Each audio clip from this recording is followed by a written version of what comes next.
Now joining me from their homes, Steve Clark and Matt Young. And guys, this has been a crazy Ontario Hockey League season for the Niagara IceDogs. Even prior to what we had with COVID-19, there was all kinds of wild things happening in Niagara. Take us through some of those strange moments that you remember this season. Steve, what rings out for you? Well, for me, it started really in the first game when the Ice Dogs had their home opener against the Sudbury Wolves, and you had Christian Spralia, who was anointed as the starter. What happens? He gets injured, and Tucker Tynan comes in, and then when Spralia returns, he promptly does one of the more curious things, which is a kind way of putting it, by bonking somebody on the head and gets a 5-game suspension. And from then on, he kind of was chasing his own job. And to me, that kind of signified this was going to be a very different year for the Niagara IceDogs. So, and that really gave Tucker Tynan the ball to run with. Matt, how about you? Yeah, like Steve said, it started that way, and then it gave Tucker Tynan the ball to run with until that fateful night in December when Tucker Tynan went out for the year on that gruesome injury. We don't want to get into the whole details of it, needless to say, but it certainly changed the entire complexion of the season in a way, if you look at it, because, well, they had to find a new goaltender at that point because Christian Sabralia hadn't played a lot, and you can certainly tell there was a bit of rust when he returned to regular activity.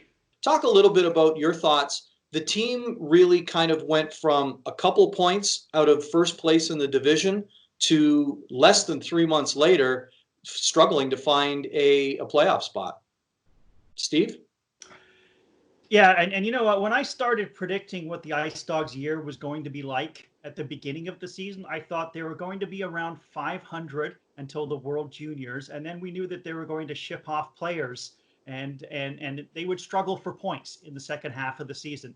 Now, I didn't think they would struggle that much for points. I mean, a 14-game losing streak is one thing, and I don't think, too many OHL teams, if any OHL team had a losing streak of that much. But the other thing was the IceDogs didn't even get to overtime or a shootout until one of the last losses against Guelph when they finally grabbed a point. So they really weren't even getting any of those bonus points or extra points for taking a team for overtime and shootout. And I didn't expect them. I don't know if you agree with this, Matt. I didn't expect them to get blown out that badly, for a lot of that losing streak.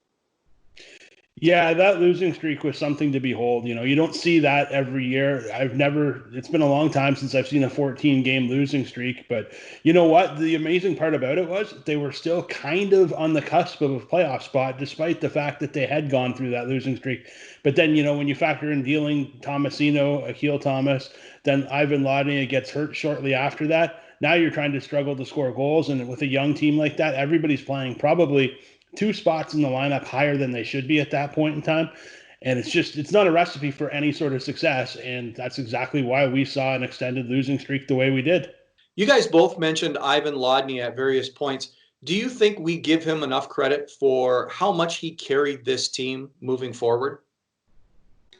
Well, you take a look at how they played when he was out with an injury, and the team really struggled to find goals and really scoring opportunities. They struggled to kill penalties. They struggled on the power play because Ivan Lodnia played a lot of minutes on all of those. I mean, he's an elite penalty killer. He was the centerpiece of the power play after the trade deadline, and really he carried that team on his back, or at least he tried to. And I think the one thing that stuck out to me, Matt, was how positive he was during the whole process. You always saw him with a smile on the face.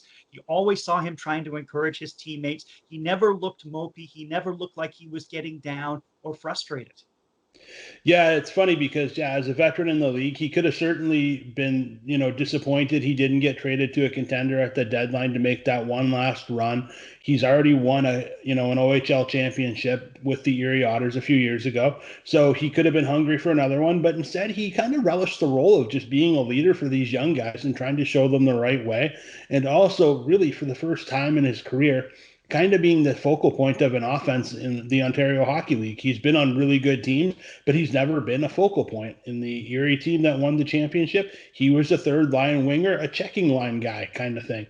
So then last year, he was on the top line, but then they bring in Robertson, Studnicka, and all those guys, and he kind of slides down a little bit. So this year, he had the opportunity to be, a full-time guy on offense, be the focal point, and he did certainly thrive in that role, and he was very positive. So, if I'm the Minnesota Wild, I'm pretty happy about his year and his attitude going forward, but it was certainly a challenge for him. Do you think we've seen an example of leadership like Ivan Lodnia showed this year from a Niagara Ice Dog player at all in the 13 years that we've been around this team?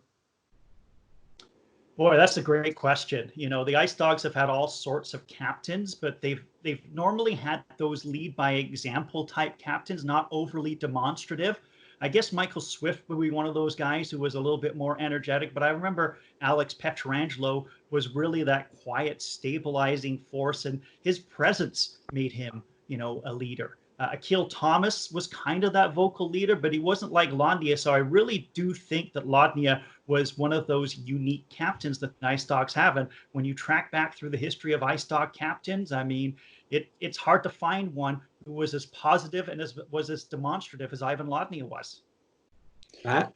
Yeah, I would agree with that. I mean, I look back to their last rebuild and I look at what Ryan Mantha did for this team, and I think to myself, you know what, that guy, he was very similar to what Ivan Lodnia had, simply because he could have gone somewhere else at the trade deadline. He had opportunities, but he actually said, no, I want to stay. I want to stay with the kids. I want to be here. I want to be their leader, and I want to teach the next generation of Ice Dogs to be, how to play in this league and how to manage themselves on a day-to-day basis. So for me, I think it's probably Ryan Mantha, sitting right there with Ivan Lodnia.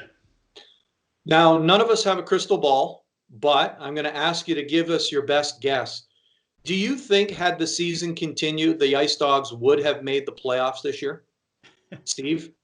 I do have a crystal ball. I'm in the house. I'll just go to the living room and go get it and bring it in and maybe make an inquiry there. I'm going to go out on a limb and say, yes, I think they would have made the playoffs. I think they would have remained tied with Kingston. They may have grabbed one more victory somehow. And I think, they go down to that one-game playoff game in Kingston, and I think they somehow find a way to pull it out of the fire and make the playoffs and get probably, hate to say it, probably 4 games against the Ottawa 67s. It didn't look like they certainly, even after they won that game against Barrie, they'd actually started another losing streak. But I really think they would have found a way to keep that playoff streak going. Matt? Well, you know what? Steve's very optimistic about things. You can call me Captain Pessimistic in this turn of events, because I don't think they would have made the playoffs. I don't think the offense, there was just not enough goal scoring to get there. And for me, I think, the Kingston Frontenacs, even if they played a play-in game, I do believe that the Kingston Frontenacs would have won, simply because they have a little bit more firepower, and Shane Wright relishes the opportunity to play in big games, and I think he would have rose and really took, captained them and taken them into the playoffs.